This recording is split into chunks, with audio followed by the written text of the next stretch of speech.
Hi everyone, welcome this week. How are you? Great to have you all with me. Sorry I am quite late today. We had some visitors come later this afternoon and yes, so I just was a little bit disorganized today. So I apologize for being a little bit late, but hopefully you will all find me. While I'm just waiting for everyone to jump on, I'll just bring this up on my iPad so that I can see all of your comments. So if you give me a moment while I just find it on my iPad.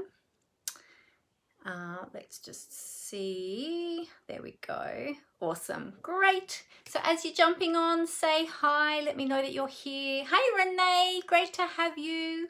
Thanks for being here. How are you today? So yeah, let me just tip that down a little bit more. Great. Hi, Julie. Great to have you. How are you today? Thanks for being here. So we have got a beautiful day here today. It's been a really lovely sunny day. I got to go outside for a little while with Callie earlier, so that was nice. Hi Athena, how you going? What's everyone up to today? So have you had a lovely day? Did you have a lovely weekend? Let me know what you've been doing. Always love to hear from you all. So I had my team meeting on Saturday with my beautiful team, which is always a lot of fun. And in my team, I give lots of recognition to my team members. We have creative challenges and I give out prizes and lots of fun things. So we were doing all of that. And then I give them the latest Stampin' Up news and keep everybody up to date and things like that. So yeah, so we did that. And then I created a lovely project. So I'm spinning off that one today. So it'll be a different project, but it's going to be a bit of a spin-off or a case from that one, but I'm changing it up a bit. So stick with me and you'll see what we're going to be creating today. Oh, that's good. I'm glad that you're good, Renee. I'm well too. Thank you very much. Oh, Athena had markets on Sunday and was at Family's Place on Saturday. So very busy weekend for you, Athena. Yeah, sounds nice though. Sounds like a lovely weekend. Julie said, good, trying to stay warm, just sitting here playing with Adrian. Adrian's Julie's baby. Yeah. Oh, that's nice. Yes, it has been a little bit chilly and it's going to get chillier, isn't it? Now that we're in winter here in Australia. So, yes, starting to get quite cool. And where we are in or where I am in Sydney, I'm actually in Western Sydney, and it gets quite cold out here. I'm just going to adjust my camera. Sorry, I can notice it's a little bit crooked. Yeah, it gets quite cold out here. We're towards the Blue Mountains, and it can get quite cold. So thankfully not right up in the mountains, because then they do get a bit of snow up there and that's way too cold for me. I don't do well with the cold. Unless I'm going skiing, of course, and then you're rugged up for it. But I don't ski anymore because my back is not strong enough anymore for that. Those days are well and truly past, sadly. Hey Glenda, how you going? Great to have you here. Yes, we are safe and well here. Thank you very much. Yeah. Julie said her weekend was good too, out and about with the children's events. Yes, I saw some of Julie's photos. It looked like they had a great weekend. Lots of fun things for the kids. So that is awesome. Fantastic. How's the weather where you are, Glenda? Is it nice? Hi, Amanda. Great to have you here. How are you today? Have you finished work for the day today, Amanda? Or are you working from home today? So, yeah, so hopefully a few will find us. As I said, I apologize for being late today. We had some visitors pop in, and so it was the first time actually that it's the first time that we've had, since having Callie, that we've had more than one person come to visit at a time. So we had 3 that were here, and so Callie was a little bit overwhelmed and very, very barky and quite anxious. So I was just there to help support her and Brooke as she met Brooke's friends, and yeah, she took a little while to calm down a bit, but she got there in the end, so that was good. It's all about slow movements and low voices, we've worked out with Callie, because any sudden movements or loud noises, she gets really scared again. So until she warms up to people, and then she's okay. Yeah. So, oh, Amanda said she's sort of still working. Okay. Hi, Tina Marie. No worries. I was late starting anyway, so you haven't missed anything yet. I'm still just saying hello to everyone. So all good. Glenda said it's beautiful, a little bit nippy, but days are lovely and warm. Yeah, sounds similar to here. Yeah, a little bit chilly in the mornings and the evenings, but the days have still been sunny and nice. So very good. All right. So, yeah, so as I was saying, we had our team gathering on Saturday. So that's always lots of fun. We do that via Zoom. Yeah, so we had that on Saturday, and pretty much I was preparing for that in the morning. I was on Callie duty over the weekend, so I had her sleeping in our room over the weekend, and that's always exhausting because she wakes up usually at the same time every morning, and we go to bed quite late, so we don't get much sleep. And then I try and go back to bed after she's been up for about an hour, but then there was a lot of, you know, movement in the house and people moving around and all the family moving around, and so yeah, I didn't really get to go back to sleep. So I caught up a bit this morning because Amber had her last night, so that was good. All right. So let's get on to some Stampin' Up! News so that we can get crafting. I like to always give a little bit of news first so that you are all kept up to date. I like to keep all my customers, my team, and my viewers up to date so that you all know what's happening in Stampin' Up! Because there's always lots happening, of course. So we have at the moment, you've probably already heard about it, or hopefully you have, we have the last chance product sale. Now this is the list. So if you are not a demonstrator, but you have a demonstrator that you're working with, ask them for a copy of the list if you would like to see the list of the products that are on sale. You can see I've highlighted a few. The ones that I've highlighted are or were available at 50% discount. So there's a couple of pages there. I think we've got three or 2.5 pages worth of products there. Now these are retiring products from the mini catalogue. So that's the, oh, I didn't pull it out. Let me grab it. This one here. So this was the January to June mini catalogue, and this is the one that has the retiring products at the moment. So any of the last chance items are from this catalogue here. So these will be available until the end of June, but only while supplies last. Some of the products will be carrying over into the new catalogue, but they might not be available as a bundle. So if there's particular items that are currently available as a bundle, and you get the 10% discount for purchasing them as a bundle. If they're carrying over into the new catalogue, they might not be as a bundle. They might be split into individual items, which means that you then won't get the 10% discount. You'll have to pay full price. So if there's any bundles that you like in the mini catalogue, grab them now.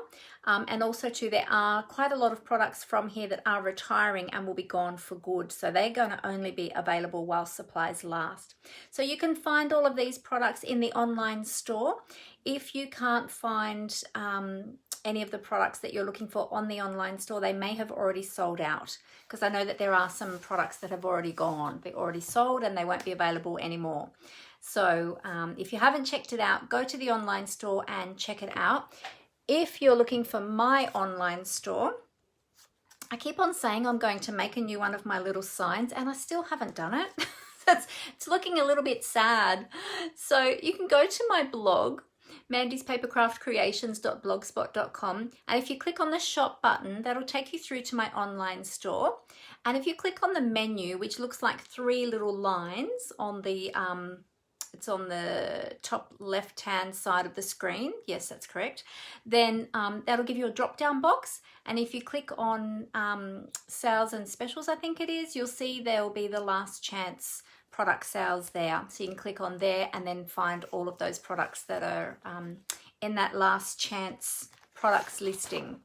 And there's lots still available, some that are heavily discounted, so check it out. All right.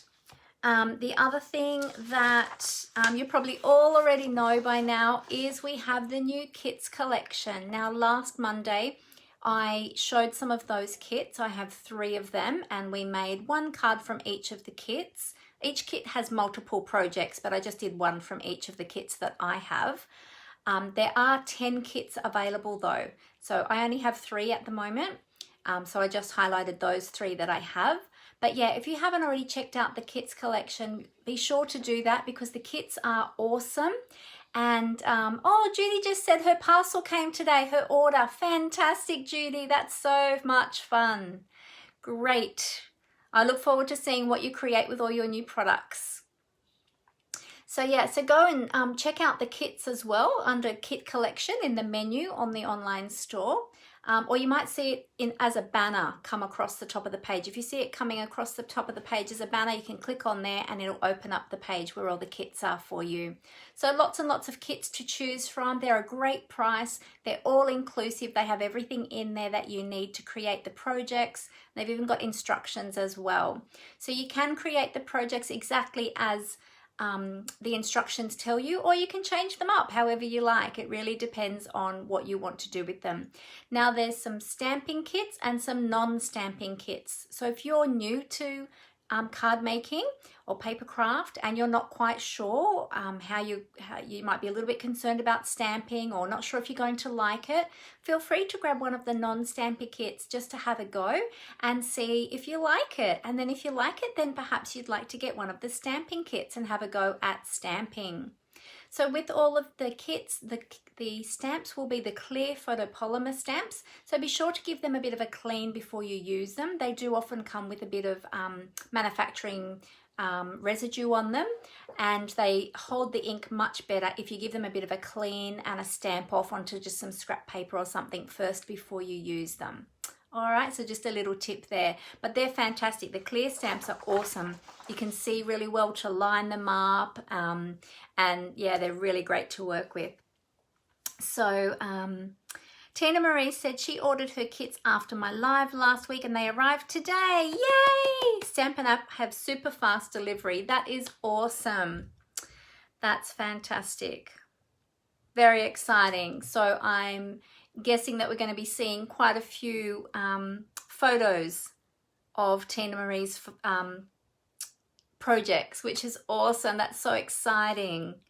I look forward to seeing all of your projects, Tina Marie. That's super fun. All right. Yeah, so be sure to check out the kits. They're awesome. There's so many different ones. There's some project kits as well as card making kits as well. So different types of projects. So yeah, lots of things for everybody. All right, what I wanted to tell you about too with the kits, if you are purchasing them through me, through my online store, I'm going to be having a creative kit night on Friday the 18th of June at 7:30 p.m. It's going to be a night where when you've purchased your kits with me, sort of like a class but not a class, it's more of a laid back, let's just have a get together and just create together and just have some fun. So you'll purchase your kit through my online store. You'll bring along your kit to, it'll be an online event via Zoom. So you bring your kit along and we'll just create together. Now, if you're not creating with the same kit that I have, that's okay, because as I said, there's 10 kits and you can choose any of those that you like, bring them along. If you get stuck putting them together, I'll be able to help you because I have the instructions for each of those kits. So I'll be able to actually read through the instructions, see where you're up to and be able to help you. I'll be advertising that tonight or this evening, so look out for that, and go to my, click on the, well, you'll see it come up in my business page, but if you can't find it there and you're looking for it, go into the event section in my business page and register as going. And then in that event, I'll also have some ordering links, so you can go through to the online store and order your kit with my host code, and then that will tell me that you're coming along to my event, and then I'll be able to send you the link to the online event, because it'll be a private event for those that have purchased with me. So I will actually be sending that link for the Zoom privately to each one of you. I'll be emailing that to you. Okay, so yeah, so look out for that. It'll be a lot of fun, and it'll just be a really nice evening, and really fun to do that on a Friday evening. Okay, the other thing I just wanted to tell you about was the Connectcraft and Collect special that is running at the moment. So this promotion is running for one more week until the 14th of June, and with this, if you would like to either host an event or just gather orders from your friends, or if you have a large order yourself that you're putting in and it goes over $400, or any of those orders go over $400, you will actually get, not only will you get Stampin' Rewards, so you get 10% of those sales in free product of your choice, but you'll then also get an additional $40 on top of that. So basically, if you're putting in orders up to $400, or of $400, you'll get $40 to spend in Stampin' Rewards, plus you get an additional $40 to spend. So that is super, super awesome. Now, if you have a really large order like that, that is just your own order, please consider joining my team. It's only $169 to purchase your starter kit, and in your starter kit you can put in there whichever products you like, and I can help you with that if you're unsure of what to put in your starter kit. But you get to choose $235 worth of product, so you get $66 worth of product for free when you join, and then from there you get 20% discount on all your future products. So consider joining my team. If you would like more information about that, please let me know. We have a great time on my team, and it really is about community, sharing time with other like-minded people who love craft as much as we do, making new friends, new connections, getting creative inspiration from each other. And as I mentioned at the beginning, I do a lot of recognitions with my team. I like to spoil my team and look after them. And I give out prizes and gifts, and I send cards and all sorts of things. So we have a great time in my team. And some of my team members are actually on here watching today. So thank you so much for being here, my precious papercraft gems. It's lovely to have you along. So if you'd like more information about joining my team, please get in contact with me, and I would love to give you more information about that. Now also too, I will be sending out, I'm hoping to get them out this week. Now I can't find it. Where did I put it? I had it here before. I've put something down on top of it and now I can't find it. Oh, there it is. I have some information about the kits. Going back to the kits again, I forgot to show you this. I've got some little brochures about the kit, which just gives you some sneak peeks of some of the kits that are available at the moment. Each of the kits are only available while supplies last, and then there'll be new kits coming out all the time. But yes, I'm hoping to get these in the mail to my current customers this week. If you're not one of my current customers and you don't already have a Stampin' Up! Demonstrator and you would like one of these, please send me a message and let me know, and I would love to send one to you as well so you can get some information. Fantastic. Alrighty. The other thing I wanted to let you know is I do still have my In Color Club, and I have got that pinned at the top of my page so you'll always see it. But I do have my In Color Club. So if you would like to get the collection of In Color products over 5 months, you can still do that. It starts anytime. It'll be from the beginning of it'll be happening from the beginning of each month. But you can register at any time for that. So look out for that. There's more information if you click on that link that is there at the top of my page. Click on that In Colour Club link and it will give you all the information about my In Colour Club, all the products that you'll get, how much it will cost. It runs for 5 months, so depending on which month you start. And then you can gather all of the collection of the In Colour products over that 5 months. So if you'd like to do that, look out for that. That's what the information sheet sort of looks like, and then there's a registration section there as well that you can register if you're interested. So check that out. That's a great way to get a collection of products. All right, I'm going to move on to our creative time now.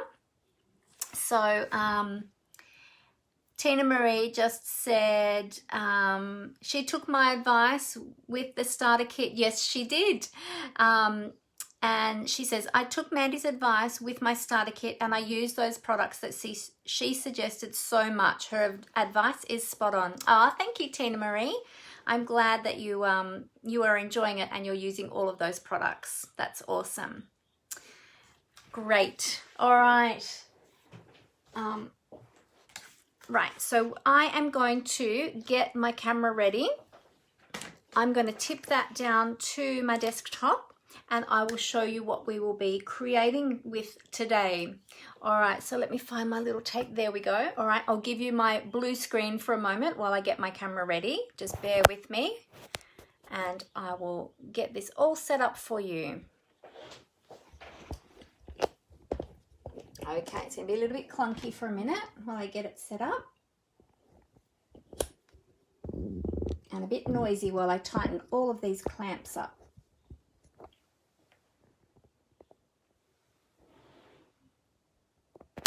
There we go. Okay. Get some light down on the desktop. Okay. Oh wow, look at that. I got it really straight today, first time. That's amazing. All right, let me move this over. So as I said, if you are shopping with me, head to my blog, which is mandyspapercraftcreations.blogspot.com, and click on the shop button. And remember that if you are shopping with me, to use my host code. This is my current host code for June. And then that way I'll be able to send you a little thank you. So every order gets a thank you card from me, and if your orders are over $50, you'll get a gift as well. Hey Megan, great to see you. Thanks for coming along today. All right, so we're going to be playing with some Annual Catalogue product today, some of our new product, which is very exciting. I went and had my catalogue bound at the at Officeworks the other day.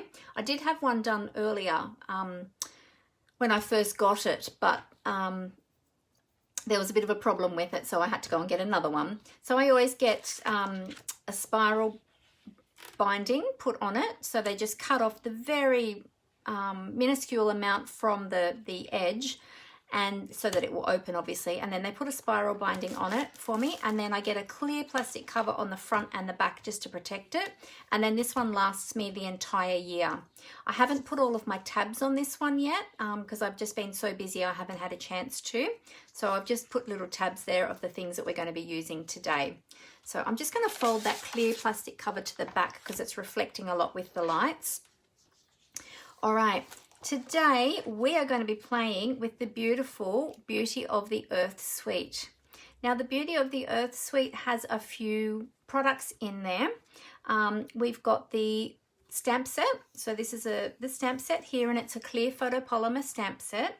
We've got the coordinating dies. Now there's a small image of the dies down here with the stamp set, just to show you that you can purchase them together as a bundle and save yourself 10%. And there's a code down here at the bottom of the page. I'll just move that up a bit, where you can purchase those as a bundle. But if you want to see a larger picture of the dies, there is another image of it at the back of the catalogue, and it will actually tell you down here that you can have a look at those dies on page 158. Okay, so if you want to see a larger image, you can go over to 158. I'm going to show you the actual product in a moment, so we don't need to flick over to the page. We also have the beautiful designer series paper. So beautiful. If you love nature, you will love this suite. It's really beautiful.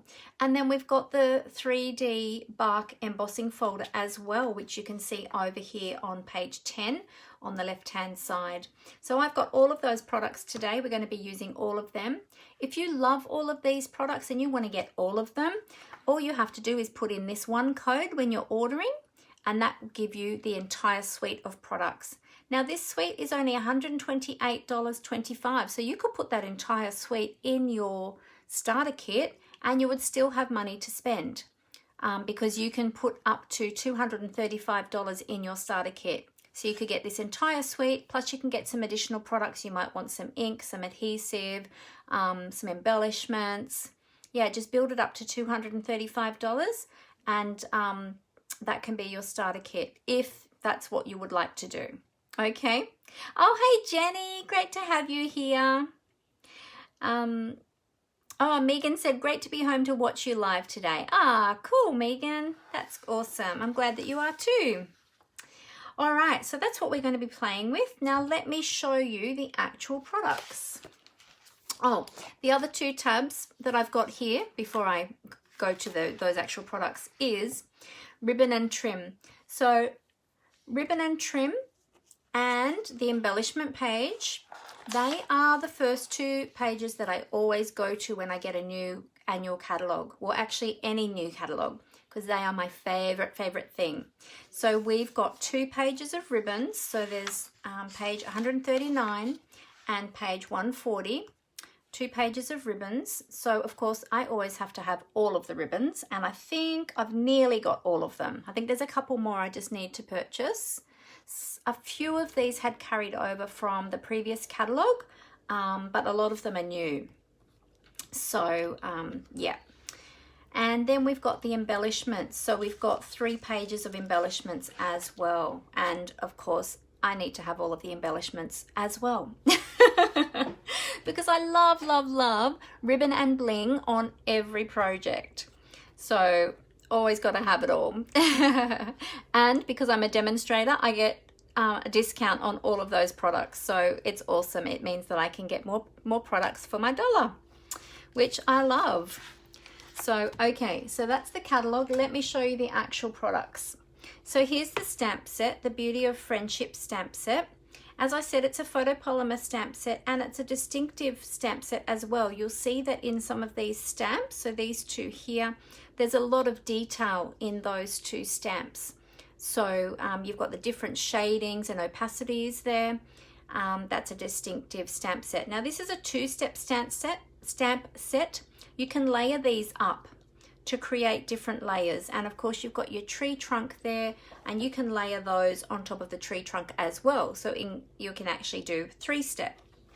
You've got beautiful sentiments in there as well for lots of different occasions. And if I open up and show you, you'll see now that with the stamp cases on the inside, you've got the image printed on the slip cover, which is in the front of the little slip cover is the one that slips in there, like with the DVD case. And so you know exactly where your stamps will fit into the case. And that way too, you'll also know if you're missing any. So if you go to put away your stamp set and you've got one missing there, you'll know to go hunting somewhere on your desk for it. Okay, so that's the stamp set. Then we have the dies. So this is the dies come in one of these little plastic envelopes. I keep all of mine in their little envelopes. And this is sorry, I had this all laid out and I picked it up the wrong way. This is the Beautiful Trees dies, and they really are beautiful. You've got so much to work with here. So you've got an actual tree trunk, which we're going to be, or like the basis of your tree with the trunk and the branches. We're going to be using that one today. You've got a tree top here, which cuts out, we're going to be using that one, so I'll show you that one in a little while. Then you've got the other dies that cut out the stamped images And I did forget to mention the stamped images are only shown on the stamp case at 90%. So the actual stamps themselves are a bit bigger than that. Okay, so then yeah, you've got all of those, and then you've got 2 labels as well, and then you've got the birds as an additional embellishment for your trees as well. So lots and lots happening there in the dies. So many different ways you can use this. You can use this to die cut the designer series paper, which I'll show you in a moment. You can die cut your stamped images, you can die cut cardstock and then color it, which is what we're going to do today. So many different options with this one. I love a versatile set like this. It's really awesome. Okay, and the other thing is too, with the stamp set being photopolymer, as I said to you, it's a 2-step stamp set. When you're layering your images over each other, the photopolymer is fantastic for that because you can line things up, you can actually see through it, and you can line them up on top of each other as you layer the different, as you stamp the different layers. So I love that. So really awesome. And there's so many beautiful sentiments on here. And you've even got a little shadow here as well. So it could be a shadow, it could be a little puddle of water, whatever you would like to use it for on your trees. And these little splodges, you could use them for the earth, so the soil or the dirt on the ground. You could use it for snow in the sky or on the trees. You could just use it for an accent for the background. So lots of different ways you can use that. So I love when you have a set like that.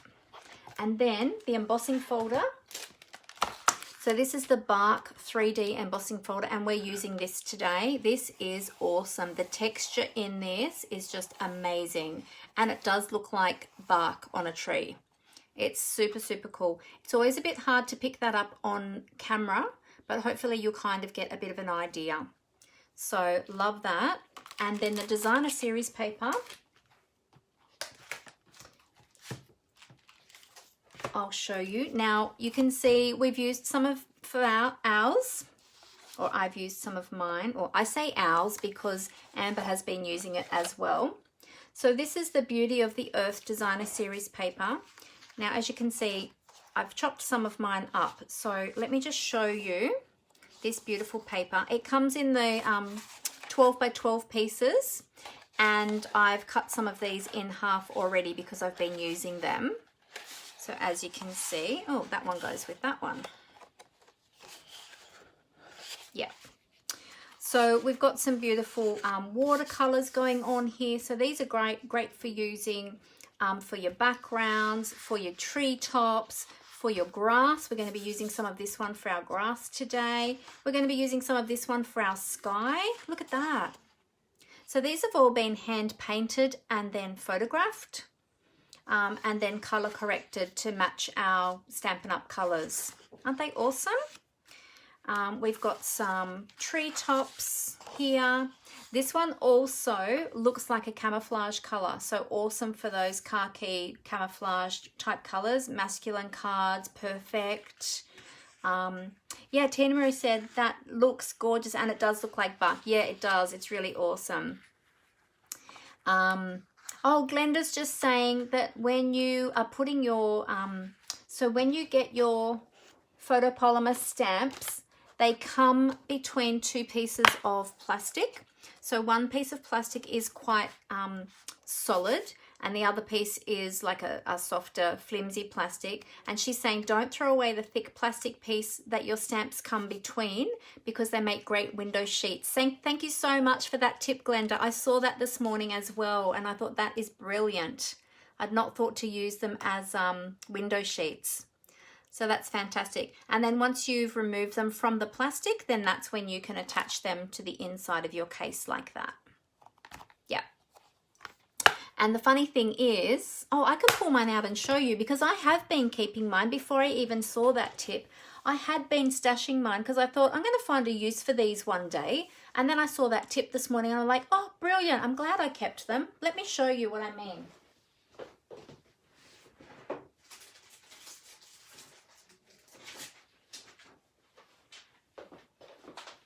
Okay, so when you get your stamps, they'll be on, and you might not be able to see it really well, they'll be on a clear sheet like this.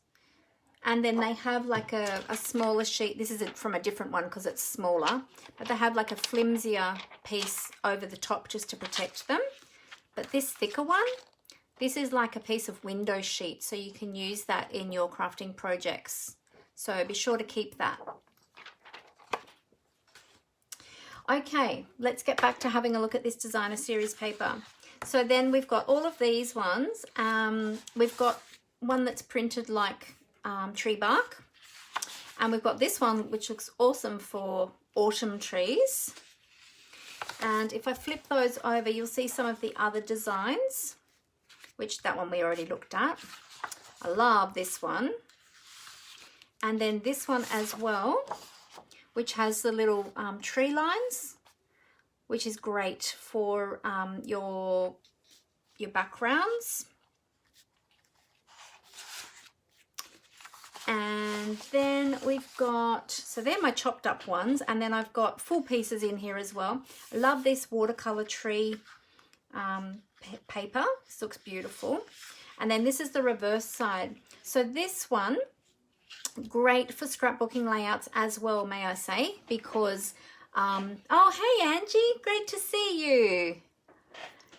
Thanks for being here. It's great to have you along today. So these ones, great for scrapbooking projects as well as, well, all of these are actually, as well as for card making. And with this one, what you can do, you've basically got the same design mirrored. So what you can do is cut it in half along here, and then you can either use it as a border, like a strip on your 12 by 12 scrapbooking layout. Or if you're using it for card making, from there, then you can cut it into 3 sections and you've got 3 card fronts. So if you do that with the top and the bottom, you'd have 6 card fronts or 6 backgrounds for your cards. Cool, hey? And it's so beautiful. All you need to do, you can use it as a background. You can just use it on its own on your card front and then just add a sentiment, maybe a bit of ribbon and bling, because you know every card needs ribbon and bling. But yeah, lots of different ways that you can use that one. And that's the reverse of this green one. Then we've got the very wintry looking trees, or I reckon these would also look good in a night scene as well. But it kind of does look like they've got snow going through them there. Really beautiful. And then this is the reverse side of that one. So you've got those beautiful leaves. This one I love. This one looks like you're standing in a forest looking up into the trees with all those autumn leaves falling down. Isn't that beautiful? And that was what was on the other side. We saw that in the cut pieces that I had. And this one we saw in the cut pieces I had. And that was what was on the other side of that one. So lots and lots of beautiful paper there. Oops. All right, so now I've got to put together all my little cut pieces. Make sure all those short bits are on top so they don't get lost in my packet. There we go. All right, so we're going to be using some of those today too. We're actually using all of the items from this suite today. Plus, I'm going to add in a few extra things as well. All right, so on Saturday with my team, in our team gathering, I made a card using this suite, and I based that off a card that my daughter had made for one of the kids club leaders at our church, who was a man, and she made a birthday card for him, and I modeled this off hers with a few changes. Today I'm making a different one again, modeled off this one, but again with a few changes. So this is the one I made with my team on Saturday. And it opens this way. I haven't done the inside yet. But yeah, I love this suite. Super, super cool. To do the tree top here, I die cut the that tree top from those dies. I'm just finding them so I can show you which one. And then I used Daubers to color the tree top. It was this one here. This one here, and these ones I haven't put on my magnetic sheets yet. As most of you know, I like to keep my dies on magnetic sheets, but I haven't had a chance to do that yet with all of my new dies. So yeah, so I die cut this one, and then I Beauty of the Earth Designer Series paper. Yes, did I say the wrong thing before? I thought that's what I had called it. Maybe I said the wrong thing. Thank you, Amber. Oh, no worries, Megan. We'll see you when you come back. Oh, hi, Navon. You're here. Great to have you. You love this paper? Yes. Oh, Amber was responding to your question, what the paper was called. Yes, Beauty of the Earth Designer Series paper. You must have jumped on just after I said that. Sorry about that, Navon. All right, so yeah, so I die cut this one out of just plain basic white, and then I use my Daubers and 3 different colors to color the background there. So I'm going to do it in different, I'm going to do a similar thing but in different colors this time, and I'm going to be doing a few other little changes to this one. So let me show you, but this is the basis for our card. So let me show you what we're going to be using today. So I've got my bits and pieces ready to go in my little kit. The colors that I'm going to be using today for my treetop are Cajun Craze, Cinnamon Cider, Merry Merlot, and I think we'll pop in a little bit of Mossy Meadow as well. So that'll make a really nice autumn tree. We're going to be doing that with some Daubers. I've got some early espresso for my background because I'm going to show you how to do that with the bark embossing folder, and old olive for the grass. We're going to be doing a few different techniques today as well. For the twine, I'm using some of the Baker's Twine Essential Pack twine, and this is great, this pack. It comes with 5 different colors in Baker's Twine, and Amber and I love Baker's Twine, so we were so happy when we saw this, and we're going to be using the vanilla color today. That's the one that I've chosen to go with this one. I'm also going to be using my very favorite rectangle stitched framelit die, the rectangle stitched dies, and we're using the 2nd largest one. So I've already pre-die cut that one just to save a bit of time.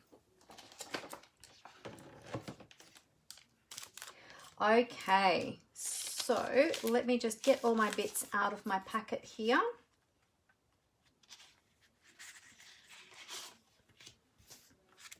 And I'll move my dies to the side. Okay, so I've die cut a few of the pieces ahead of time. Angie just said, our weather down here is perfect for crafting. Very cold, wet and windy. Oh, definitely good crafting weather, Angie. Good time to stay inside. Good on you. I missed when you jumped on saying hi, I think. Oh, no, I did say hello to you. That's right. Sorry, I'm just scrolling back up through the comments to see if I missed anything. Oh, Tina Marie said she got the mint velvet ribbon today. Oh, nice. I haven't seen that one in person yet, but it looks beautiful in the catalogue.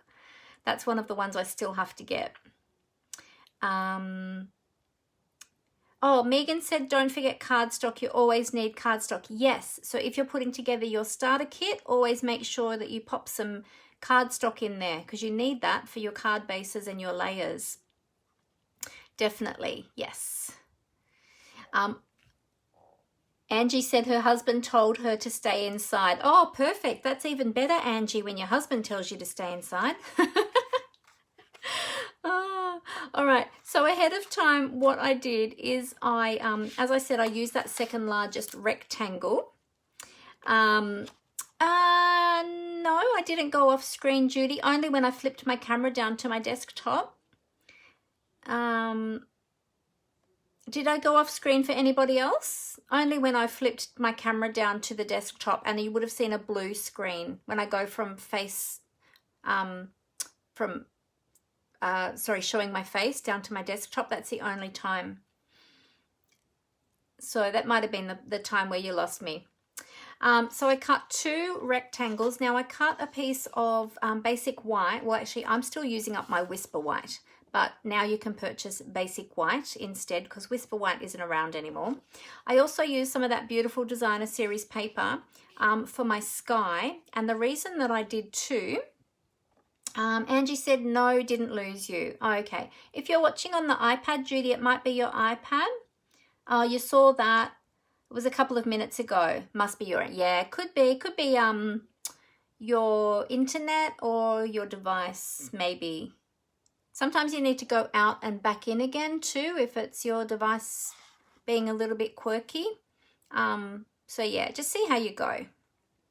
Robin's had a few freezes on her as well, on her end as well. Robin said, Glenda said no, everything looks all right her end. So yeah, it could just be the device or your internet speed. Sometimes if you've got a slower internet speed as well, it can, what they call buffering. So it's your internet speed could be a bit slower than what your internet needs to be to keep up with videos and things like that. So I had that in the past too, with ours when we had a bit of a slower speed. Anyway, so I did a Whisper White layer to strengthen my DSP, because the DSP is only fairly lightweight, and I want to mount that up on dimensional. So I cut 2 so I can layer them together just for a bit of strength for that one. And as I said, that's the second largest rectangle. I've just got a card base of crumb cake. So this is just half of an A4 sheet. So it's 21 centimeters by 14.8, scored and folded at 10.5. I've got a piece of soft suede, and this one measures 10.1 centimeters by 14.45 centimeters. That is so that if I laid this directly on here, I would have a 2mm border all the way around. Now, because I'm using a 3D embossing folder, when it embosses that image into your cardstock, it actually causes your cardstock to shrink a little bit because it's compressing the cardstock. So as it's pressing that image or that design into your cardstock, it's actually causing it to shrink a little bit. So that's why I just cut my border to be a 2mm border. So when it shrinks down, I'll still have like a good size border without it being too big or too small of a border. Oh, hi Andrea, great to have you with us all the way from New Zealand. Fantastic. Awesome. Oh, Robin said her internet has been playing up lately. Yeah. And Judy said her internet is very high. She's got a booster. Oh, okay, cool.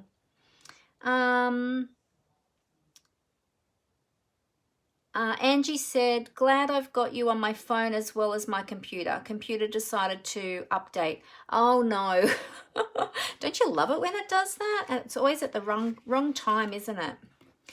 All right, so, and I've got my piece.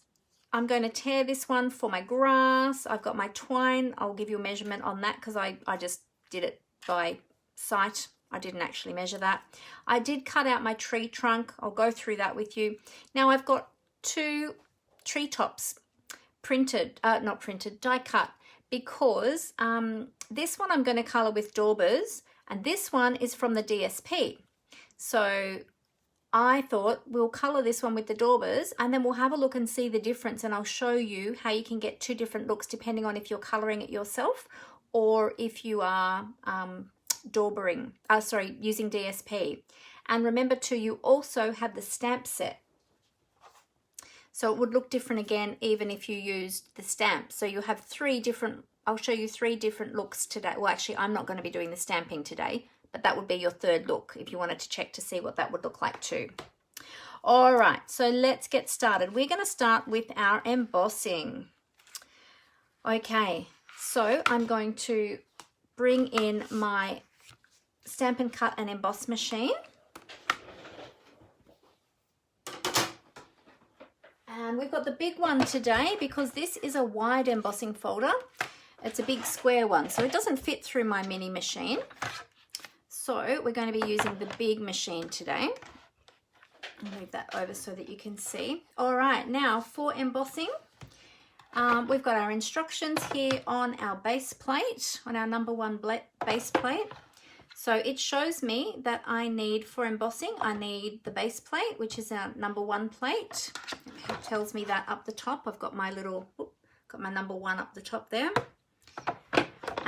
Then we put our, let me move over this way a bit.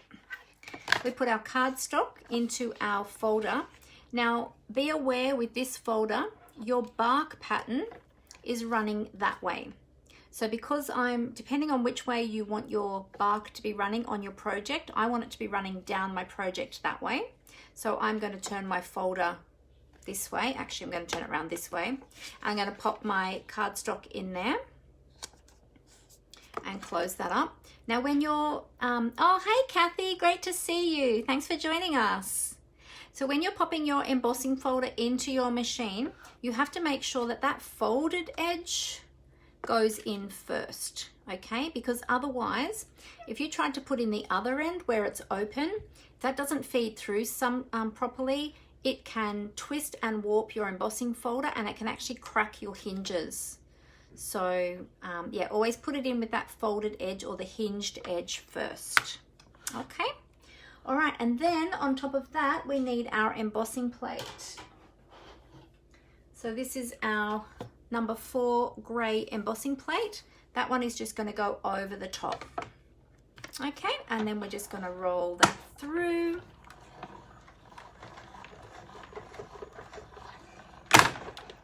Fantastic, and that is done.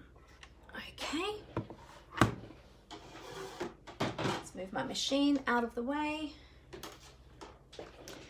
and we'll take that one off. Take our folder out, and when we open that up, you will see you've got on one side, you'll have the debossed side, which the image is pushed into the cardstock. We want to use the embossed side with that image popping up out, or that design popping up out of the cardstock. So that's what we want. We want that bark, that rough bark on the outside. Okay. All right. So I'm going to bring in a little bit of grid paper here.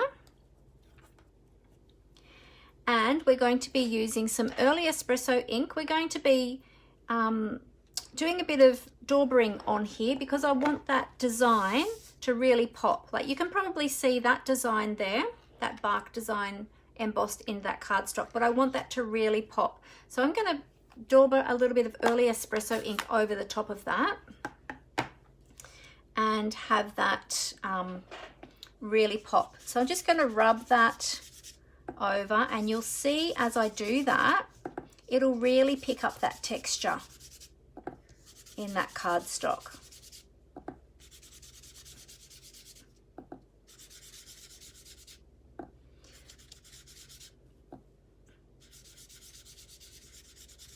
So this just really heightens that texture, and you don't really need too much. Like I'm not going too heavy with that ink, but I'm just having a look to see that that is all picked up on all the sections there. And if I miss any, I'll just go back over with it.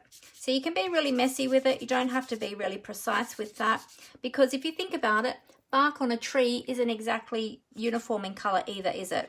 So if you get it a little bit heavier in places and lighter in others, it doesn't matter. So see now how that design has just popped up out of the cardstock there.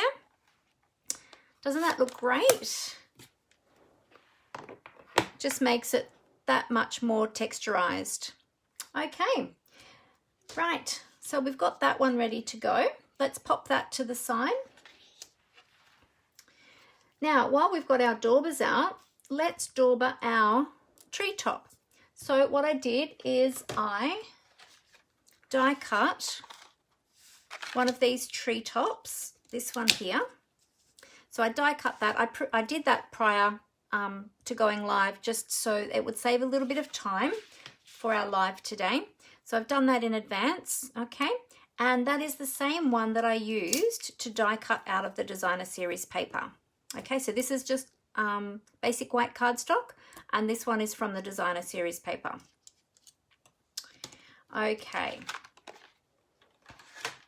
so I'll put this one to the side, and I'll bring in those colors that I showed you. I'll just go through those again with you. So I've got Mossy Meadow, Merry Merlot, Cinnamon Cider, and Cajun Craze. So I'm just going to open those all up. Hey Megan, back from the train station already. That was quick. Very quick. You must live nice and close, Megan. All right, so I've got my daubers. I'm going to put my daubers for the different colors in front of them, because I have been known to double dip accidentally with the wrong dauber. All right, and basically I'm just going to lay down some color. So I'm just going to dauber. So you can use circular motions or you can use a dabbing motion, whichever way you like with these trees. I'm just going to randomly lay down these colors here and there, and then I'll probably go back in and darken some of them, go back over them. So with your daubers, I love these daubers. If you haven't seen our daubers before, the sponge daubers, they come in a pack of 5 with the foam attached to the top, and you've got a little hole where you can pop your finger. Now, if you've got long nails or manicured nails, or you don't like the feeling of that on your finger, you can just hold them and still use them that way. But they're really fantastic. They are a really good price. And as I said, you get 5 in the packet. And I like to have 1 for every color so that I don't have to worry about, you know, washing them and then trying to dry them. You can wash them out. If you want to reuse them for different colors, you can. And just wash them out, and then, but you need to dry them before using them again. All right, so now we're going to bring in some Merry Merlot. So sometimes this can be a bit dark, although I haven't used my pad for a while, so mine might be a little bit dry. We'll see how we go with the color. It's not too bad. Merry Merlot is not a color I use super often. I love it. You really need to use it more. Because I do love the color, but I don't tend to pick it up super often. Yeah, so does anybody else love their daubers? Let me know. Do you love using that as a coloring tool?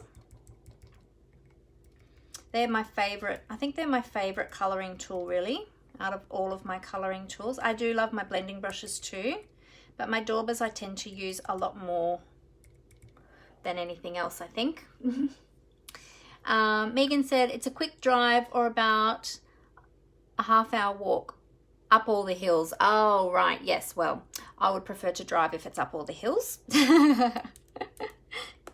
Oh, that's good that you're nice and close.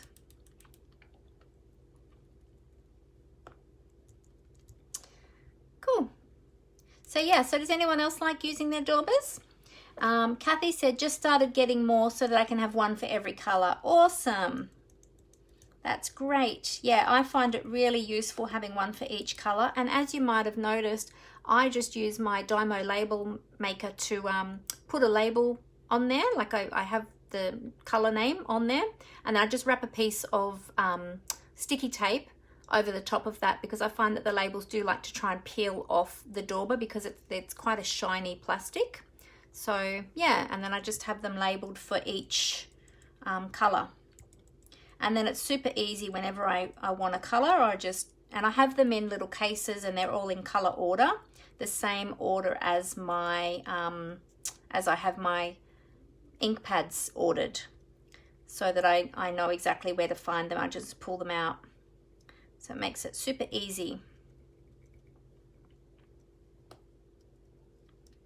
So some of these colors I might need to go back over, I think. So you can see I'm starting to get lots of beautiful autumn colors in there. And I have added a bit of green too, because you know, when our leaves on our trees start to change color, they are changing from green, and sometimes we still have a little bit of green left on there as they're changing color. So I think some of my ink pads I need to re-ink. Oh, excuse me. All right, we'll go back in here with some of, let me see which color. I think cinnamon cider. We'll put a bit of cinnamon cider in there. So just have a look at your colors and just see how they're looking to you and where you might like to add a bit more color. We don't want any white space left on this tree though. So we want to make sure we cover up all of the white space.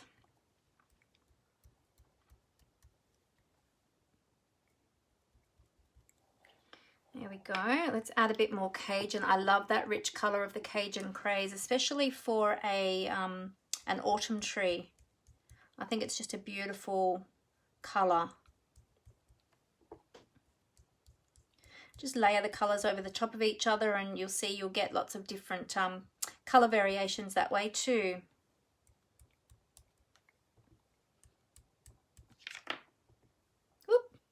Oh, Megan says she's too heavy-handed with her daubers. Oh, are you, Megan? You know what you can do?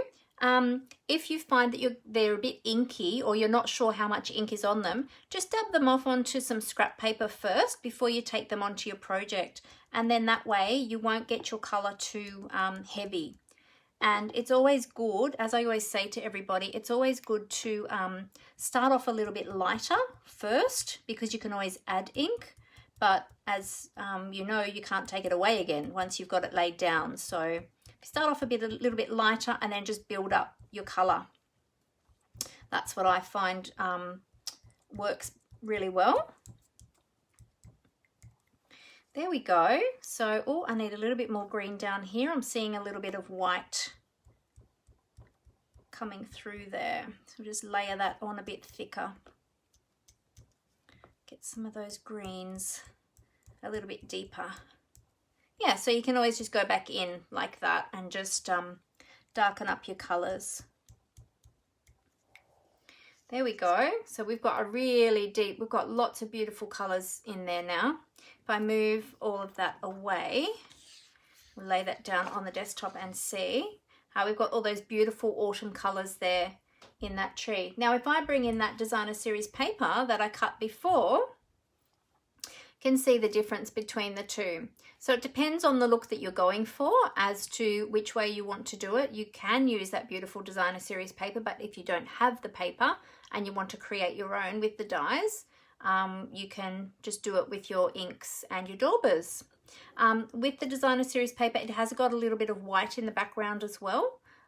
So you can see that sort of coming through. If you were using the designer series paper and you didn't like that, you can add more ink with your daubers over the top of that as well, if you wanted to cover up those white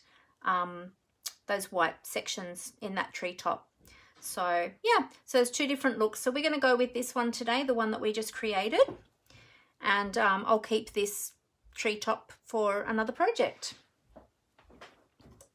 All right, so let me just close up all of my inks now. Oh, I do need to create a sentiment. I haven't die cut my sentiment yet, so we'll do that now. I'll stamp a sentiment. Actually, I also need to do my grass. So while we've got our daubers out, we'll do the grass and we'll do the sentiment as well. Okay, so we'll pop that one aside. That'll give that a chance to dry anyway. Oh, Megan said it looks exactly like the DSP. Oh, there you go. Well, that's great.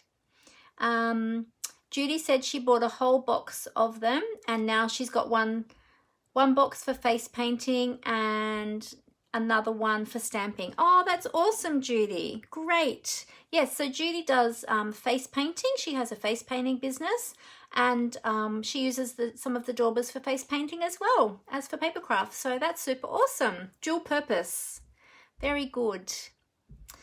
Okay, so we'll leave that one to the side to dry. I'll bring in some Whisper White for our, where did I put it? There it is.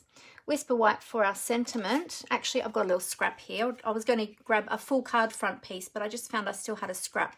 So we'll use that one. Stamp set, there it is. So I want a long long sentiment for my tree. So I want to use this die because I'm going to layer that over my tree trunk. Okay, so let's have a look on, now the images are shown at 90% on the front. So it's a good idea if you're trying to work out which ones are going to fit better in your dies. You can take them to your actual stamp set and have a look to see. Yeah, so I did Thinking of You on the last one. I might do Thank You on this one. I think that one will fit really well.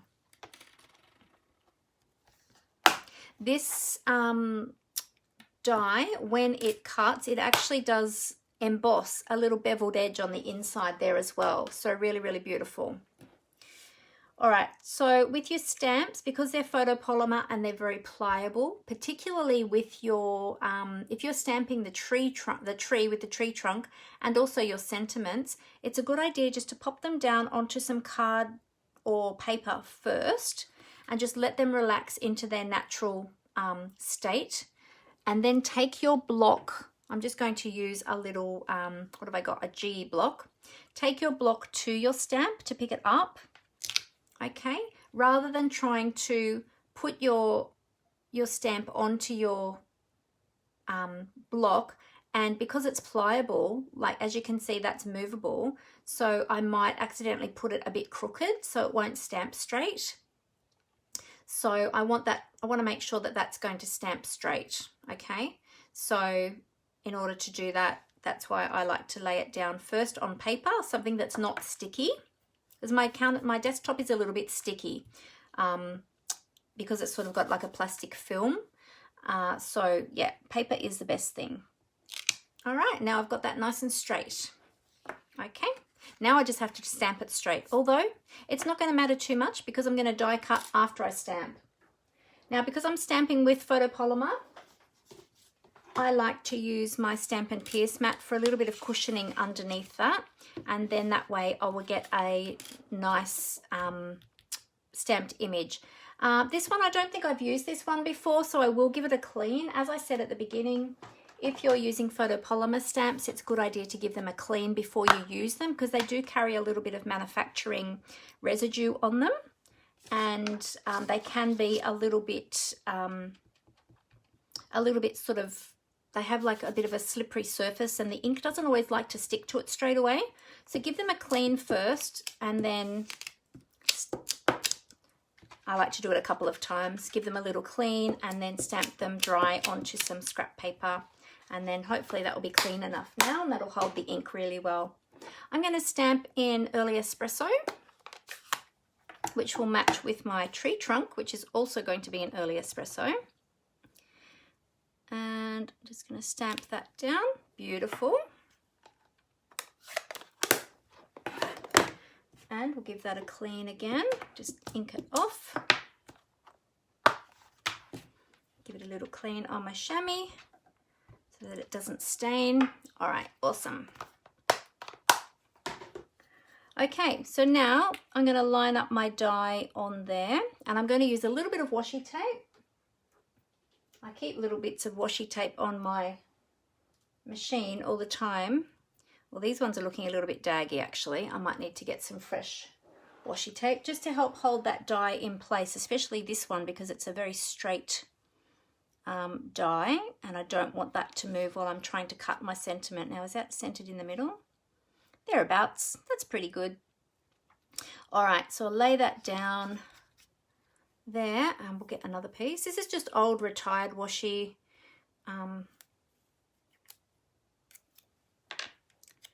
Stampin' Up doesn't actually have any washi tape at the moment. Hopefully they'll bring it back out again at some stage because it's quite popular, but I have lots and lots of washi tape. Okay, I'll quickly run this through the machine just off camera, just so it'll be nice and quick, and then we'll get to the next component. So I'll just quickly run that through.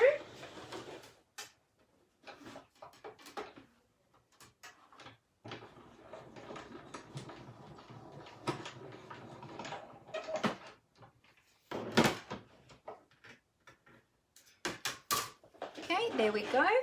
So there's our lovely thank you sentiment. Okay. Now, the other thing that we have to do is we have to create our grass. So, oh, Judy just said she did 30 cards last week. Fantastic. Just using washi tape. Oh, there you go. And it looks fabulous, she said. Well done. That's awesome. Very good. Yeah, I love washi tape. It's super fun.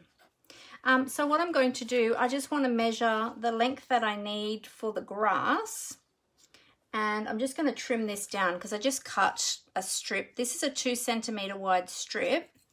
I'm just going to measure that there, and then I'm just going to trim that down so that I've got it the right width. And then I'm going to show you how we're going to create our grass.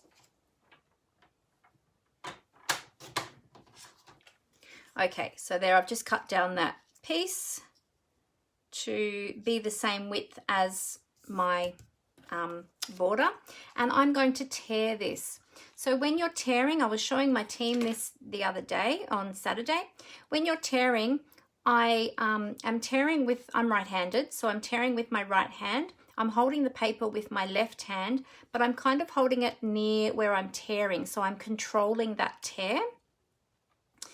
And so I like to just use my nail just in the edge of the cardstock just to get it started. And when you tear towards yourself, okay? And just tear a little bit at a time, because that way you're able to control the tear.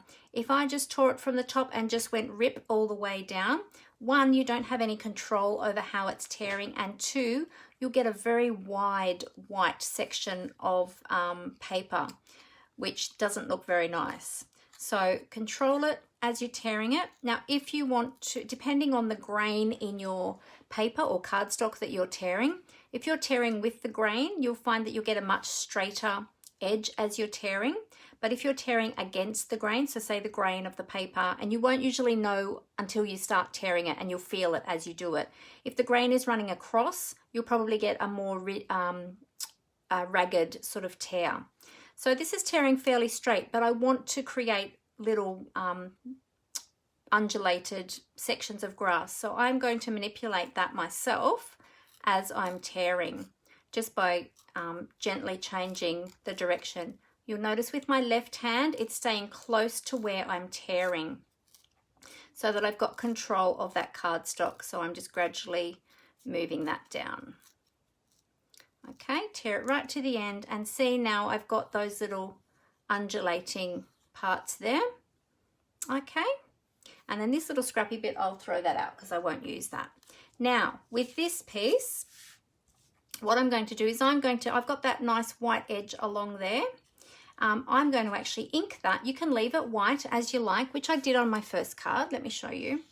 So I left that white there as a bit of detail. But on this one, I decided I'm going to dauber the edge, because we're doing a lot of dauber work today. So I thought, let's continue the theme and we'll do a bit of dauber work. So I'm using Old Olive.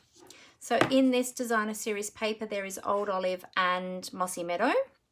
And I did a little test beforehand, and I liked the look of the Old Olive on the edge. It was a bit deeper and just sort of highlighted that torn edge a little bit more than the Mossy Meadow. The Mossy Meadow looked fine, but it just blended in a little bit more with the cardstock, the designer series paper, whereas this just darkened it a tad. So that just gives you a nice darker torn edge. Okay, and then you've got that beautiful texture with that torn edge there. All right, so that's my grass. There we go. All right, I think we've got all of my components already. Now we can start putting this all together. Okay, so let's pop that to the side to dry. The first thing I'm going to do is layer these two pieces together, because I want the strength for the designer series paper. So I've just got exactly the same cut in the basic white as I said before. Because I'm layering exactly the same size onto exactly the same size, I'm going to use some multi-purpose liquid glue, which will give me a little bit of wiggle room so that I can line these up. Now this has got a bit of a stitched edge along the edge, or around the whole border actually, so I want to be careful where I'm putting my glue, that it's not going to ooze through those stitched edges. I'll put some down the center as well. Okay. Ooh. Oh, Rose says she loves the torn effect. Yeah, you know what? I used to use tearing so much on all of my projects. I need to go back to it because it's one of my favorite techniques. Daubering and tearing, my two favorite techniques. But I haven't been doing as much tearing lately. I should go back to it. All right, so I'm just going to stand these up on the end and make sure that they're all lined up. There we go. And once I'm sure that they're all lined up, then I can press them really firmly to make sure all of those edges are sealed. So being sure to just press it around the edges, make sure those edges are sealed. There we go. All right, so that piece is ready to go. Awesome. Alrighty, we can move that away. All right, let's bring in all of our components for our card. Here we go, we've got lots of pieces. All right, let's have a look what we've got here. Oh, my baker's twine has gotten tangled in my tree. There we go. Now, I didn't show you which one I had die cut for that, but I'll show you that in a moment. All right, so I've got all the components laid out there. I'm just going to burnish the edge of my folded crumb cake again with my bone folder. I feel like it's wanting to pop up. Still wanting to pop up a little bit, but not quite so much. All right, so I've got my base. I've got my embossed soft suede, which we did before, which we daubered. Got my sky, I've got my grass, got my sentiment, my treetop, which we colored, and for the tree itself, I used this die here. Okay, so you'll see it's got this, actually if I take it off there, you'll see all the detail in the tree there, but it's got this extra piece around the edge. That's just on the back side, just to hold all those delicate branches from snapping. Okay, so it's just giving it stability on the back, but it doesn't actually die cut that part out. It actually cuts out, as you can see, the tree there. Okay, all right, and that one's cut out of early espresso. Had to think then. Oh, do you know what I did forget? I forgot about my little birdies. I forgot my little birds. Let's take those two little birds and we'll die cut those as well. Forgot about them. I'm deciding what color birds. I did white on my other one, but you know what? I'm wondering what red birds would look like. What do you think? We'll come back to the birds. I'll leave the die there so that we can do them at the end.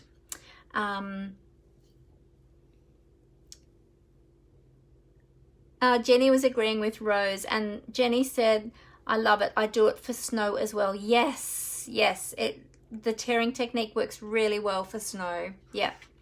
And Jenny said, I do to use this method for, oh, snow as well, Mandy. Yes. Yeah. It's great, isn't it? It's a great technique. All right, so we're going to be mounting this onto here, but we need to put our grass on there first. So we might do our grass piece first. And what I'm going to do with the grass is I'm going to actually mount that up. Oh, you know what I forgot to do? I forgot to add my tree top to my tree. So let's do that first. And then we'll put together all of our components. I'm losing myself today. Okay, somewhere here I have, here we go. Somewhere here I had my silicone craft sheet with my gluey side up, and I've got my little quarter sponge here, which I like to use for my sponging glue technique. So I'm going to flip this over my little treetop, flip it over upside down. I'll put a bit of glue up the top here on my silicone craft sheet. I love these silicone craft sheets because the adhesive doesn't stick to it. So I like to use this for all of my messy adhesives. So we're just taking some of that glue on our sponge and then just dabbing that all over the back of our treetop. I'm holding it in place to be sure that it doesn't move so that I don't get any glue on the front of it. Because if it moves into the glue that's going through those little cutout sections, we'll get that glue on the front. Whoops. Might have just moved slightly then. We don't want the front to become all sticky. Okay, wow. All right, so now that's all sticky. The other thing you can do is when you're die cutting that is you can die cut it with some of our, actually I need that, with our silicone, our adhesive sheets. You can put a piece of adhesive sheet on your cardstock first before die cutting, and then die cut it and it will be like a sticker. It'll already have the adhesive on it for you. All right, so then we're just going to press that onto our tree trunk and branch it, well, onto the branches actually, not onto the tree trunk. Jenny says she loves these trees. They're beautiful, aren't they, Jenny? And there's so much you can do with them and do them in all different colors, and yeah, really beautiful. There we go. So we've got our tree complete now, ready to go. I'm going to turn that upside down just to let that dry for a little bit while we are compiling some of our other pieces. So let's just set that aside to dry. Okay.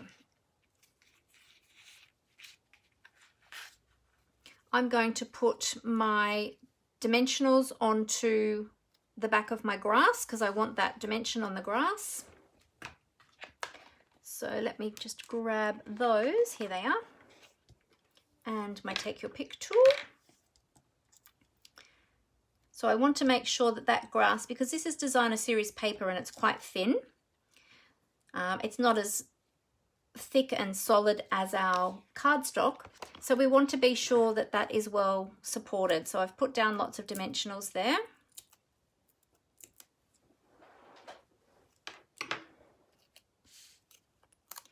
And then I'm going to run this right along the bottom of my blue paper, my sky paper,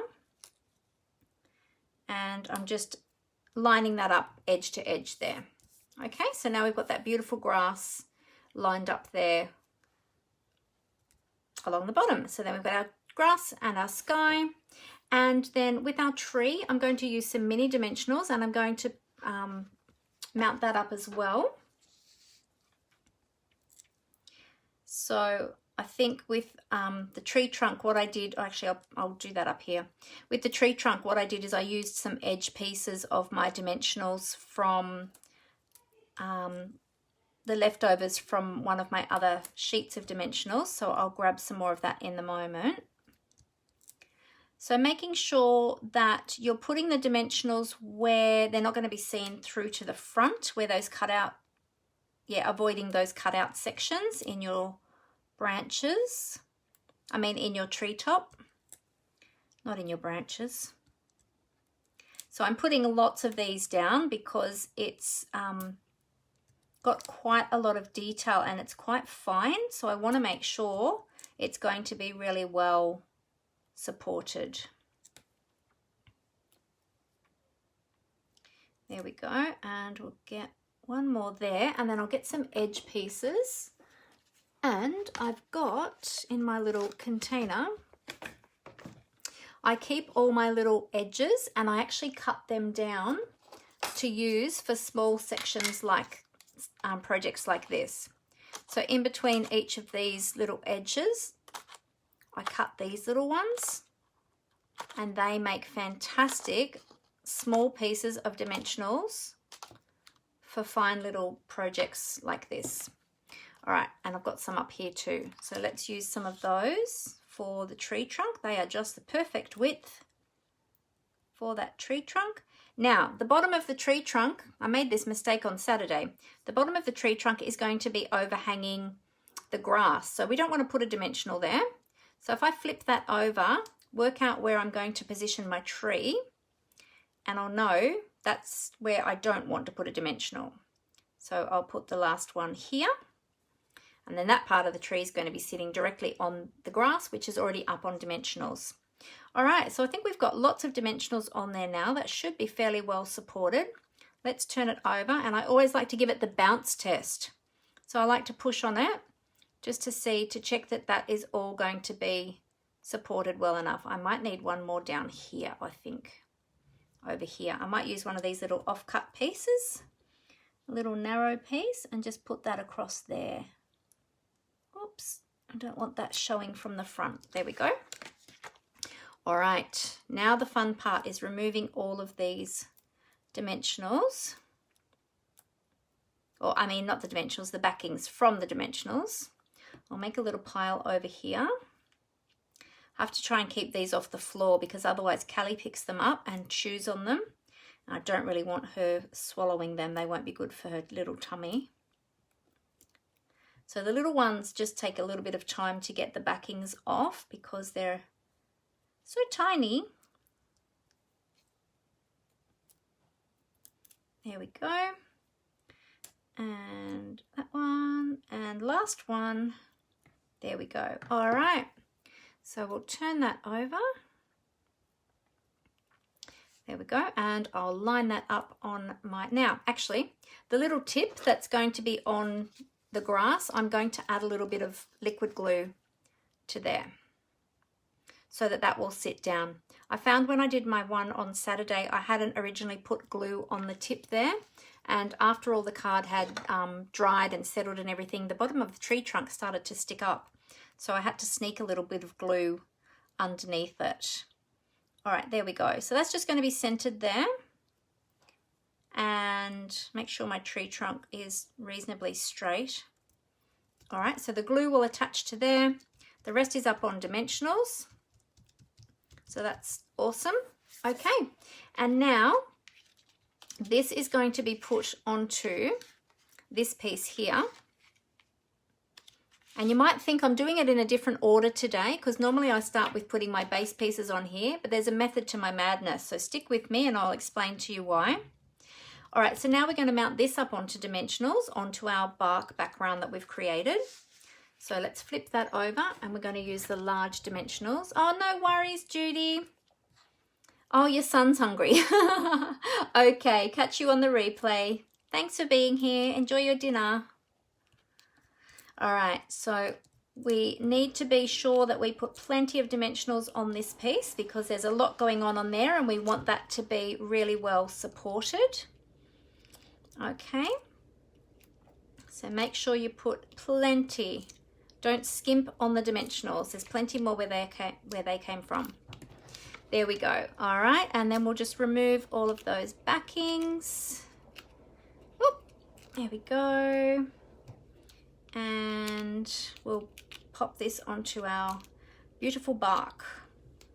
Now, when you are adhering onto anything that is embossed, that's another reason to make sure that you're using a strong adhesive, so either dimensionals or a really strong glue, such as Stampin' Seal Plus or Tear and Tape, because when you have a surface that is embossed like that, you've got less surface area for the adhesive to cling to.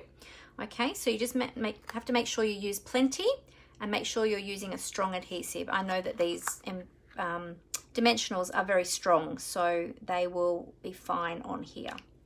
Okay, so I'm putting it up towards the top, so I've got an even border at the top and the two sides. Okay, I've got a larger border at the bottom because now what I'm going to do is I'm going to wrap my twine around that bottom piece there. Okay, so I'm going to leave a little bit to tie a bow, and I'm just going to wrap it around once, twice, 3 times, and then just tie that off. Now I didn't measure that to begin with, because what I did is before I started I just wrapped it around a few times to see how much I would need. So that's what I kind of advise you to do. I'm not sure exactly how much twine that is. I don't have a measurement for you on that one, I'm afraid. So on my original one, because I was making a masculine card, I just tied a knot. But on this one, I want to tie a bow. I do like my bows, but bows aren't always, they're not always as good for a masculine card. When I make masculine cards, I tend to, well, it's up to you. I mean, it's totally, you know, choice, but on masculine cards, I tend to always just tie a knot rather than a bow. There we go. All right, so then we'll just trim the end off there. I like to give my baker's twine a bit of texture on the ends, so I always separate the fibers on the ends of my twine. I also do that with my linen trim, which is what I used on my card on Saturday. There we go. All right, and then that is going to get adhered to the front there like that. Now, if you wanted to, you could pop that up again on dimensionals, but we already have 2 layers of dimension on there. So if you wanted a 3rd layer of dimension, you could pop that up, but I'm just going to use some Tear and Tape and that'll also help my twine to hold in place as well with the tear and tape. So I'm going to run it along the edge there and be sure that I'm catching that twine so that that stays put. We don't want that coming off. There's my tape scissors. I was thinking, where did I put my tape scissors? So top, bottom, and down both sides to hold that in.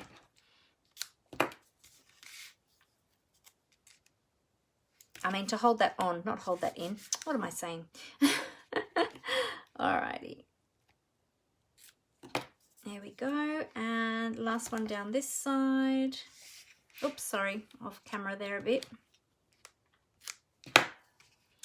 Okay. So we'll just remove that backing. Oops. If you have trouble getting up the corners of or the backing paper on the corners of your tape, be sure to push it back down really firmly to make sure that the ends are well adhered, and that'll help you to just start that little corner off of your tape. Okay, so for this one I'm going to start on this side because the other corner is over the twine, so that makes it a little bit trickier to lift it up. There we go. And I got that a little bit long. So if you've cut it a little bit long, you just flip it back over on itself and it'll adhere there. And then with this one, oh, that's okay, Tina Marie, no worries. All good. You're very popular today on the phone. All right, so there we go. And so then we can just pop that down onto our card front. And I'm just having a look at that border that I've got now. As I said to you, the cardstock will have shrunk a little bit. So your border might be slightly different now. So just line it up as best as you can and then just press that down firmly there. There we go. And I'm being careful to press it along the edges there too, because it will be a little bit bulky where I've wrapped that twine around it. So I just want to make sure that that adheres down well. All right, so now we just need to add our sentiment. Now, if you want to, you can pop a little glue dot under your twine so that your bow stays done up and stays in the right place. I usually do that, but I do today have that tear and tape at the back, so I might not need to do that as much as what I would normally. Let's move that little crisscross. I do like my twine crisscrossed over though. Yeah, I might bring that in actually. Let's do that. Put a little glue dot. Oh, thank you so much, Tina Marie. Tina Marie said, oh wow, this is a stunning card. Thank you. So I'm going to pop a little glue dot under there. In fact, I'm going to double that over. Pop that under there, under that twine. And then that means I can just manipulate that a little bit to sit exactly how I want it to sit and hold in place. There we go. So I like my twine to be a little bit crisscrossed over, not straight. There we go. Okay, and now we just need to do our sentiment. So let's move this, and our birds. Our little birds are waiting here too to be die cut. I'll have to decide on the birds. So with my sentiment, it's going to be going across the card like that. So what I'm going to do to work out, I'm going to put that up on dimensionals as well. So I'm just going to flip that over to work out how I want that to sit. And then that will tell me where I need to put my dimensionals. So I'm going to use my minis. And I'm going to have one on the end there. And then leave a little gap. And then have one there. And one there.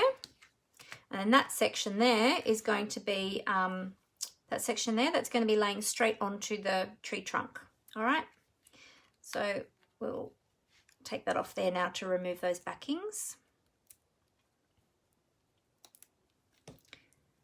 Flip that over, and we're just going to line that across there. I'm going to line the label up with the edge there and just pop that across there. There we go. Now you could leave it at that, or you could add the birds, totally up to you. On my first one, I had the little white birds. On this one, wondering what colour birds. I might try some red birds because we used some of those other really deep colours. I might try some, let me see, what about some cherry cobbler? That might be nice, little red birds, like little red robins. Let me grab some cardstock.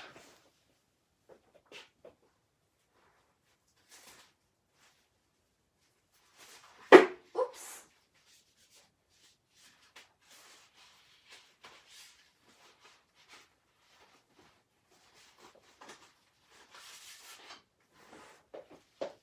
All right, so I've grabbed my cherry cobbler scraps and I've grabbed my real red scraps, but the real red I think might be just the wrong color.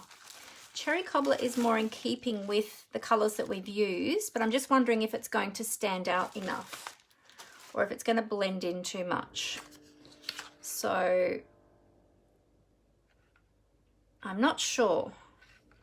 Any other color suggestions for the little birds? Megan says, is Callie stamping with you today? No, she's not, Megan. The girls took her upstairs because Brooke still had her friend here, and so she was really, really overtired as well, so she needed to have a good sleep. So I think the girls took her upstairs.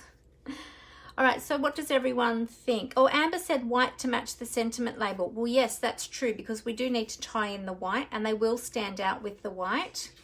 No to the real red. Yeah, I didn't think the real red was really going to go, and I think this cherry cobbler is going to blend in too much. So I think Amber might be right to do it on the white. So I've got that piece of white that I had before. Let's die cut them in white, and we'll have a look to see how they look. We'll sit them on there and see how they look. So I'll just remove my label that I had there before. Okay. All right, I'll quickly run that through. I'll just pop a little bit of washi on there to hold those birdies in place, and I'll run that through. Oh, Glenda said white too. There we go. All right, I'll quickly run that through my machine, and we'll see how they look.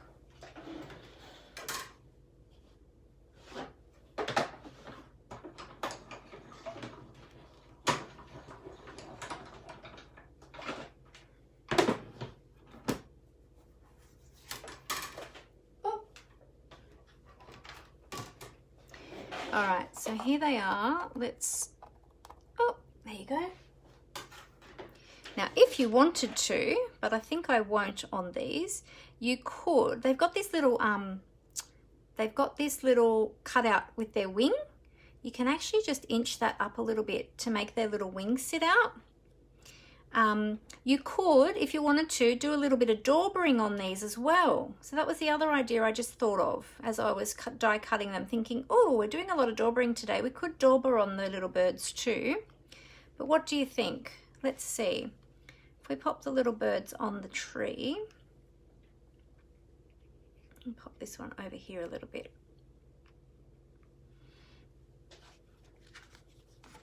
It does help to tie in the white, doesn't it?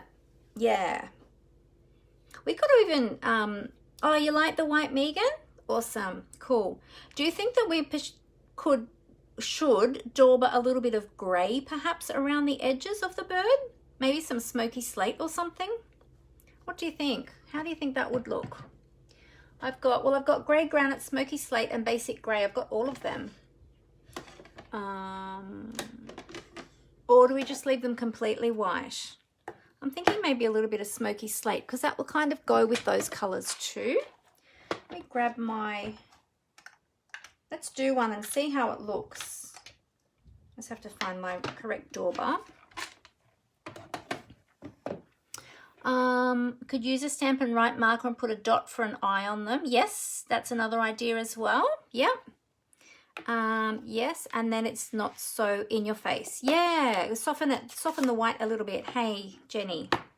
All right, let's give a go with this one. So this is the smoky slate, so it's not, actually let me test it first on my scrap paper just to see. Oh yeah, that's okay. I just wanted to make sure it wasn't too dark. Whoops.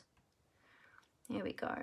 You just have to be a bit careful with the tail because the tail's quite delicate. Oh yeah, that's looking good. Doing lots of daubering today. Love my daubers. So go around the edge there.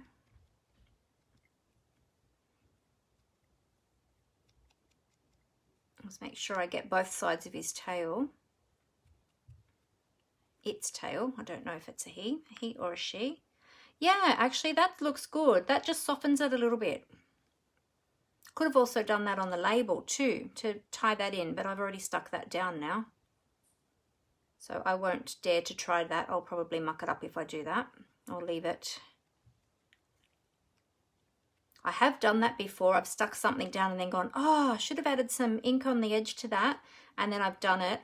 And depending on what color you've got in the background, you can get away with it. But I don't think I will on this one because I've got blue in the background and it's quite light. There we go. Yeah. Oh, yeah. That looks good.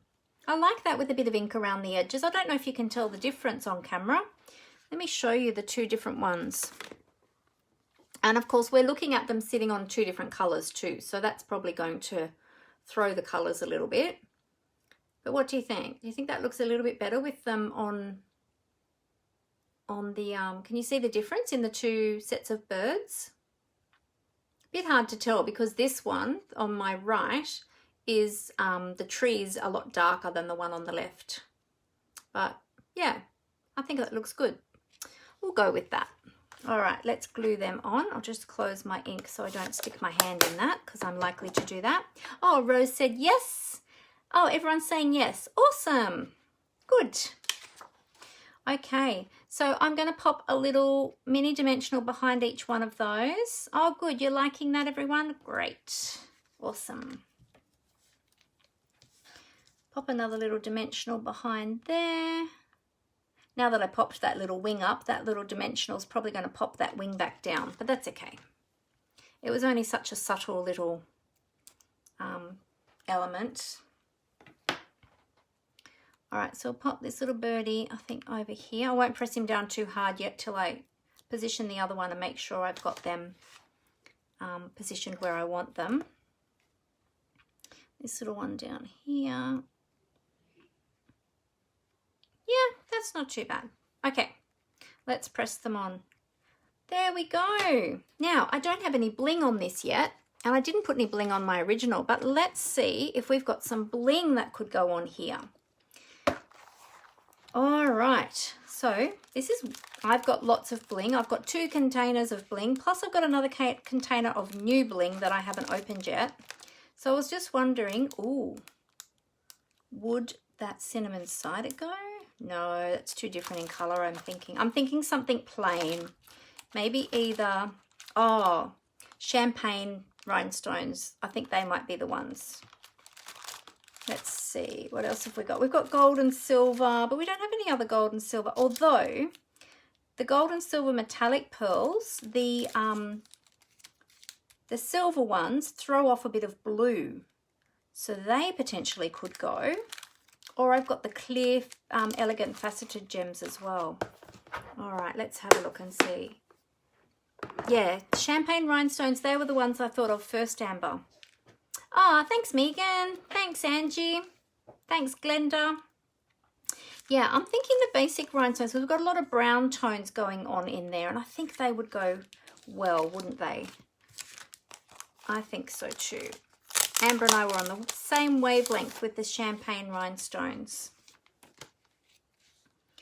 Now, the thing is where to put them. Where shall we put them? And do we want large ones or small ones? I might use the small one, the medium and small ones, I think. I might pop one down there. And then if I just scatter a couple. Actually, on my sentiment label maybe. Maybe I should put them on my sentiment label. What do you think? Let's see. Let's just sit them there gently and not adhere them yet and just see. Oops, I didn't put that in the middle. Got to have it in the middle. there. What do we think about that? Just a little bit of a, you know, accent. Could even take that one off and put that somewhere else, or put another small one somewhere. Amber said, yeah, label ends. Wow, we are in sync today. Yes, we are. So what do you think about this other one, this medium size one? I had it there. Do you think there? Or I could put it up in the top corner up there so that it's kind of offset from the other two. What do you think? What does everyone think? Did you like it down in the bottom corner or the top corner? I like these two on the label though. I'm going to leave those two there. I like those. What do you think? Up here or down here? I like it up here. I think it looks good up here. What does everybody else think? Give me your thoughts. I love it when you all help me. Amber says top corner. Yep, Megan said top corner as well. Looks like it's going to be top corner. Oh, Rose likes just the two on the label, on the sentiment label. Glenda said top. I think it balances it well, doesn't it? Because having it down here, it was a little bit too close and clustered, and they were right underneath each other. I never like having them right underneath each other. Oh, actually, sometimes I do, depending on my layout. But I think this way, it balances better. Any more suggestions? No, we've got a few for top corner. So, yep, Glenda said top. Megan said top. Amber said top. Rose liked just the two on there. All right, well, I'll leave it up in the top. Oh, Jenny said nice, as it is. Okay, awesome. There we go. All right, so that is our little project for today. And there's my original one that I did. And would you like to see a photo of Amber's one? I've only got a computer printed photo of it. I haven't got the original one because she sent away, she's already given away the one that she originally made. You know what? I think I'm going to have to put bling on this one now too. And I have to do the insert as well for both of these. So these were modeled on Amber's original one. And this is just a photo, so the quality is terrible because it was just a quick snap, and I've only printed it on paper, not on photo printer. Not on photo paper, sorry. But this was the original one.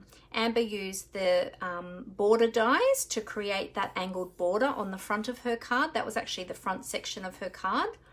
And then she had a strip of the wood grain paper on the inside of the card, which was awesome. And she's got two layers there of the grass. She had her designer series paper come right to the edge, and she ran her twine down the side. So you can see how I've changed it up from that to that to that. So all a little bit different, but modeled on the same card. So thank you so much for your inspiration with that one, Amber. But I have to say, yeah, I do love the inking along the edge here. I love that. I think that looks, and even I just noticed with the paper too, like there's a bit of a deeper color here. I just picked that up on camera. And there's a bit of a, yeah, so it looks like there's sort of an extra hill or something just there, or a bit of a slope on the grass. So yeah, oh, thank you so much, everyone. Thank you. I'm glad that you like those. Very good. All right.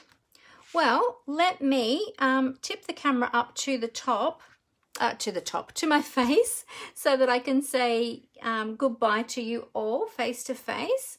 So just give me a moment and I'll cover up my camera and we'll do that. Okay, here we go. So it might sound a bit clunky again while I just release all those clamps and then redo them. Oh. Okay. And I better flip my screens or I'll be on the roof and I'll be back to front. Oh, I've gone crooked. There we go. All right. Readjust my lights. I keep on saying I'm going to get a second set of lights. One day I might do it. There we go. All right. I think I've still got the camera a bit crooked. Sorry about that. There we go. All right. Well, thank you so much. Oh, Megan says, thank you so much for sharing today, Mandy. Have a great week. Thank you, Megan. You too. So there's my card for today. So I'm glad that you liked that one. I hope that you'll look for that suite in the annual catalogue. Let me remind you which one it is. Oh, I've got another card to show you too that I made with that suite. So it's the Beauty of the Earth suite. There it is there. So look out for that one in the annual catalogue. It's really beautiful suite. Now there is another card that I made, which I meant to show you down on my desktop and I forgot. This was the first one that I made with this suite, but this one was a case from Patty Bennett. So I modeled this on Patty's card. I just made a few slight little changes, but it's pretty much the same as Patty's. So that was Patty's one, and she showed how to make a little cherry blossom tree, which was awesome. So I really liked that one as well. So using the same products, and look how different you can make your beautiful trees. So it's well worth getting that suite, and you can do so much with it. Lots and lots of beautiful projects. So thank you so much everyone for joining me today. Remember all of those specials. We've got the last chance products that are on sale from the mini catalogue. They'll be gone very, very soon. So make sure you don't miss out on those. What else was there? There was the Connectcraft, I forget what it's called. If you have orders over $400, either your own orders or gather some orders with friends, you'll get an additional $40 to spend in Stampin' Rewards on top of the ordinary Stampin' Rewards. So you can double your freebies, which is awesome. And remember, I've got my creative kit night coming up. If anyone would like to purchase their kits through me, go to my online store and purchase your kits through me. Now I will put up an event this evening about that to remind everybody, and you can register there that you're coming, and then that way I will know to send through the link to you for that Zoom event. It's going to be a lot of fun, really laid back. We're just going to have fun together and just create our card kit projects. So look out for that one as well. If you've got any questions, please feel free to get in contact with me and let me know. And I'll be really happy to help you with anything that you need. Now, if you don't have a demonstrator already and you're here in Australia, I would love to be your demonstrator. I love to look after my customers. So please get in touch with me. Let me know if you need catalogs. I'd love to send them out to you. And if there's anything that I can do to help you, or if you have any questions, then feel free to let me know. All right, well, I will leave it there, and I look forward to seeing you all again next Monday at 4 o'clock Australian Eastern Standard Time. But until then, happy crafting, everyone. Bye.